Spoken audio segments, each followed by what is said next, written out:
Hello BookTube, it's Joshua here, and it's been a while. I've been kind of slacking on my video making this July because I've been working during the summer, and that kind of gave me a little bit less free time, and I stopped prioritizing BookTube. And now that I have a little bit more free time, I'm still wondering how I'm going to get back into the rhythm, or whether I want to. I'm kind of debating whether I should jump back into BookTube and make all kinds of videos throughout the summer, or whether I should maybe take a little break and see how I feel later on down the line. I'm still not sure, but for now I just want to make one video just to see how I feel, and this is going to be a reading update video. I'll be talking about all the books that I've read this July, and maybe a couple of books that I'm reading right now or that I want to read in the future. So the first book that I read was Anne of Green Gables. I really discovered this book through the TV show, the recent one that was on Netflix in 3 seasons. I watched the first season of that show and liked it. And I watched the second, and I watched part of the third as well. I didn't like it so much. It frustrated me, but I won't get into that. I'll just say that it made me wonder what the novel would be like, and whether the novel would be the same as the TV show. And so I came here and read this, and well, suffice it to say that that it is definitely not like it is definitely not like the TV show. The TV show in the first season kind of hits the same narrative beats that this novel does, but very quickly it departs and doesn't really care about being accurate to the novel at all. So yeah, that's how I discovered this. But at this point, I've read the first 2 novels of the Anne of Green Gables series, and now I just love these novels for themselves, regardless of any adaptation. And these are just so delightful, and so much more than that too. When I first started reading Anne of Green Gables, I saw that it was a children's classic, and I saw the writing style, which was very beautiful, but not particularly challenging. And I kind of had this snobbish opinion that that this is probably going to be fun to read, and this is going to be delightful, but it's not going to be meaningful or worth much. I kind of had that assumption when I started reading this novel, and then by the end of it, that assumption was completely obliterated, because by the end of it, I was moved a lot by a couple different things, and yeah, I think I'll really enjoy rereading these Anne of Green Gables novels, throughout my whole entire life. The first novel, it starts off with 12-year-old Anne being adopted by Marilla and Matthew, two siblings who are both unmarried, and who are both living and working on a farm in Prince Edward Island, I believe. And well, they're both kind of rigid people in their own way. Marilla is a very rigid person. She's strict and unimaginative, whereas Matthew, he's maybe softer, but he's very quiet, and he's like a very private person. And when Anne comes into their life, suddenly it's like the doors, the lights have been turned on in Marilla and Matthew's lives, and suddenly so much sunshine has come into it. Their lives are just changed for the better by Anne's arrival, although it doesn't seem that way to them at first, because Anne, She has a very, very boisterous, very energetic personality. She loves to use her imagination. She loves to play, and she also loves to get herself in trouble.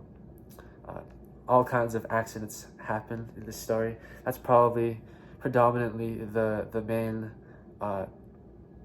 the main plot line that happens in this novel. It's just Anne getting herself into trouble, and maybe learning something from all of her adventures. And in the process, Marilla and Matthew also learn things just by raising Anne.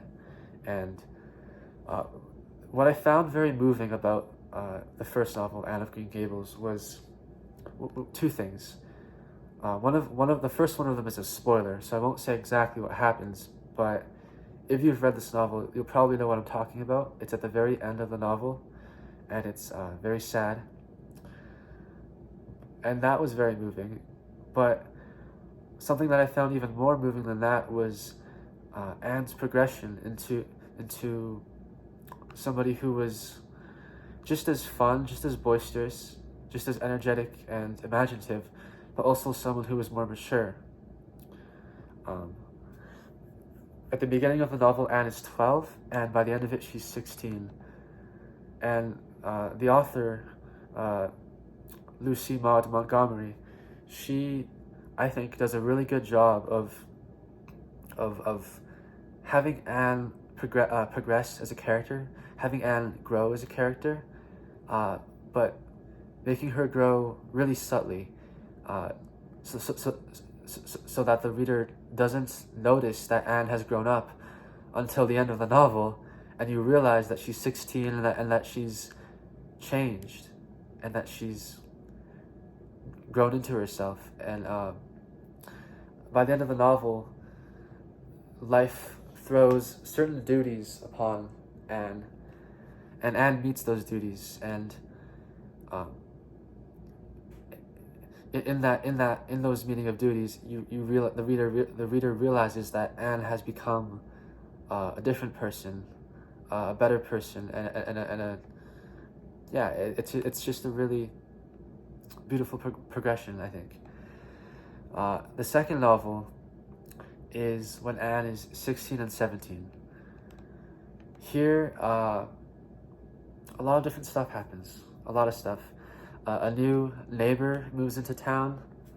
I can't remember his name, but he's kind of an old crank who, and him and Anne don't get along very well, but eventually they become friends, which is really nice. And a lot of other stuff happens, and Anne is in this novel a schoolmaster for little kids in Avonlea, and it was kind of cool seeing the roles reversed from the first novel to the second novel.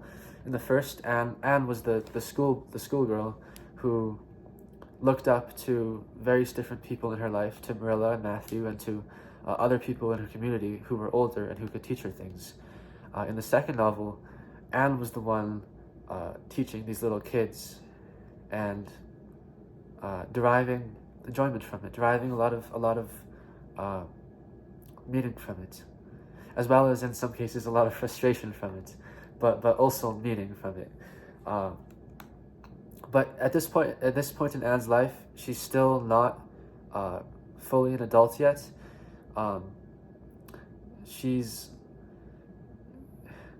Montgomery hints or heavily foreshadows in the second novel of future romance in Anne's life. At one point, a character remarks, one of Anne's kind of mentor figures remarks that she still saw more of the child in Anne than the adult. And what was meant by that is that Anne at 16 and 17 wasn't really thinking about romance, but by the end of the novel, she kind of suddenly has that door open to her, and she kind of matures even more and starts realizing that romance is a possibility in her life, specifically with another character, but I won't get to spoilers, so I won't name the character. But I want to read you a passage from the very end of the second novel. And I think it's so beautifully written, just like the entire first and second novel of Anne of Green Gables. And so here it is. Oh, well, I better explain the situation around it. Well, essentially, the person who Anne has the potential romance with kind of, I don't know, flirts with her or says something to her, and she blushes, and this is what Montgomery says. It was as if a veil that had hung before her inner consciousness had been lifted, giving to her view a revelation of unsuspected feelings and realities. Perhaps, after all, romance did not come into one's life with pomp and blare, like a gay knight riding down. Perhaps it crept to one's side like an old friend through quiet ways. Perhaps it revealed itself in seeming prose, until some sudden shaft of illumination flung athwart its pages betrayed the rhythm and the music. Perhaps, love unfolded naturally out of a beautiful friendship, as a golden-hearted rose slipping from its green sheath. Then the veil dropped again, but the Anne who walked up the dark lane was not quite the same Anne who had driven gaily down it the evening before. The page of girlhood had been turned, as by an unseen finger, and the passage of womanhood was before her with all its charm and mystery, its pain and gladness. I just think that's wonderful. She writes so beautifully, and I love that what she said about love not hold on, where is it? Perhaps it crept to one side like an old friend through quiet ways. Love not necessarily being all showy and romantic, but just blossoming out of a beautiful friendship. I love that idea. And yeah, so that's Anne of Green Gables. Hold on, what's next? Yes, next. The second thing that I read this month was Euthyphro by Plato. I was intending on reading 5 different dialogues by Plato, with Justin at Triumphal Reads' Discord channel. He has a philosophy reading Discord channel, which is great, and I'll link his channel in the description. But I wasn't able to get to that because, well, I got a little busy just with work, and so I was only able to read one dialogue, Euthyphro, which was very short. It was very short. It was like 15 pages, and I read it in one sitting, and it was interesting.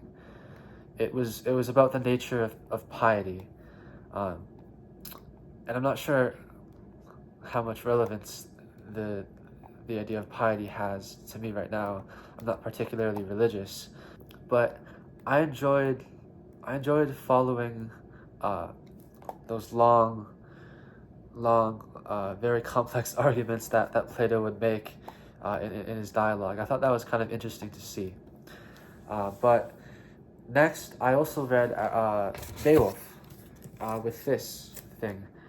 I've showed you guys this anthology before. It's the Norton Anthology of English Literature, 3rd edition, Major Authors series.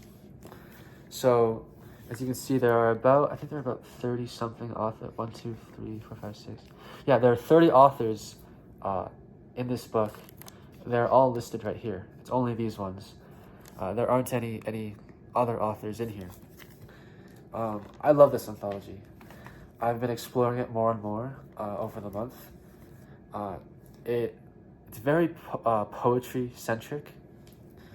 For example, if it was a major authors edition, they could have easily included, let's say, Jane Austen or something by Dickens or something by George Eliot. Those are obviously major authors, but they didn't.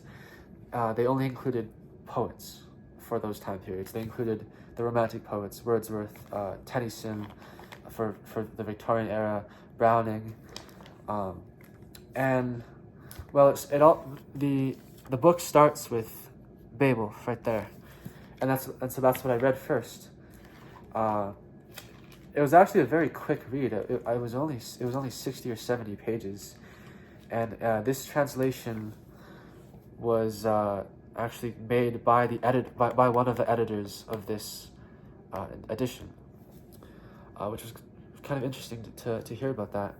I'm going to be really looking forward to comparing different translations of Beowulf with this one. I own the Seamus Heaney one, which I've heard is one of the greatest translations of Beowulf out there. So, yeah, that would be really cool to see. In terms of what I thought of Beowulf, just based off of this first read, I'm aware that I probably missed a lot my first time around. I read it at a fairly quick speed, almost as if it was just a kind of cursory read. I'm sure there were some... I didn't stop to linger on its themes or anything. I just kind of went along with the story, and it was a very interesting story. I liked a lot of the language that was used. There were some very unique ways of describing things, which may have just been a function of Old English. But I don't know. Yeah, it was very interesting. But anyway, next, well, now I want to tell you about something that I'm in the process of reading right now, and that's Dante's Divine Comedy. I have this Oxford World Classics edition of the C.H. Sisson translation, and I like the translation actually. When I first started reading this translation just a week ago or so, I thought it seemed kind of dry, kind of flat, a little bit boring. He doesn't adhere to any strict poetic form. He kind of just writes what he wants to. Like he doesn't write in iambic pentameter. There's no strict rhyme or anything like that. But I've kind of gotten used to the way he writes, or to the way that Sisson translates it, and now I'm really enjoying it. It is a very I would say it's a very readable translation, and it's not flashy or showy. It just allows me to get to the meaning of the poem, which I like. Right now I'm on Canto 25 right now of Inferno, so I'm very excited to progress in this. It's very interesting. The notes here are by David Higgins, and these notes are really great. They're super full. Higgins gives you all kinds of different information and different ways of interpreting it. He reminds you of the allegorical meaning of what's happening in the poem. I'm really enjoying this. I'm getting a lot of meaning out of it, a lot of pleasure out of it. It's very dense, and yeah. Next, I want to read, or next, I have been dipping into the poetry of Ursula K. Le Guin. I probably mentioned 3 or 4 months ago that I was reading through this volume of her poetry, this volume of her collected poems. Well, I read earlier in the year about her maybe 70 or 80 pages of this novel, of this book, and now I'm just kind of going back and slowly reading individual poems from the beginning of it, and on my second read of some of these poems, they're really delightful, really wonderful. Yeah, Ursula K. Le Guin is such an intelligent writer. I'll read you the very first poem that's in her very first book, and it goes like this. O wild angels of the open hills, before all legends and before all tears. O voyagers of where the evening falls in the vast August of the years. O half-seen passers of the lonely knolls, before all sorrow and before all truth you were, and you were with me in my youth. angels of the shadowed ancient land that lies yet unenvisioned, without myth, return, and silent winged descend on the winds that you have voyaged with, and in the barren evening stand on the hills of my childhood, in whose silences, savage before all sorrow, your presence is. Really delightful stuff. And lastly, I want to mention an author that I'm kind of excited to get into in the future. I'm hoping to start reading, hoping to read some of his work soon, maybe in August, and that is Samuel Johnson. This is a Penguin Classics edition of his selected essays. These were the essays written for The Rambler and The Idler. And this is about 500 pages of Johnson's essays. I've heard them described as moral essays, but I don't really like that description because it makes it sound kind of stodgy, and it makes it sound as if it's some author trying to tell you what you should and shouldn't do and all that kind of stuff, but they really aren't that. I've sampled a couple, and they're super well written, super dense in their meaning, and very thought provoking. Very, I don't really know how exactly to describe it, but I've sampled it, and I'm really enjoying what I've sampled. So I want to go and try to read all of this this summer. But yeah, that's all for today. Just talking about books, showing you the ones I've read, and well, I hope whoever's watching this has enjoyed it. And yeah, thank you for watching. Goodbye, BookTube.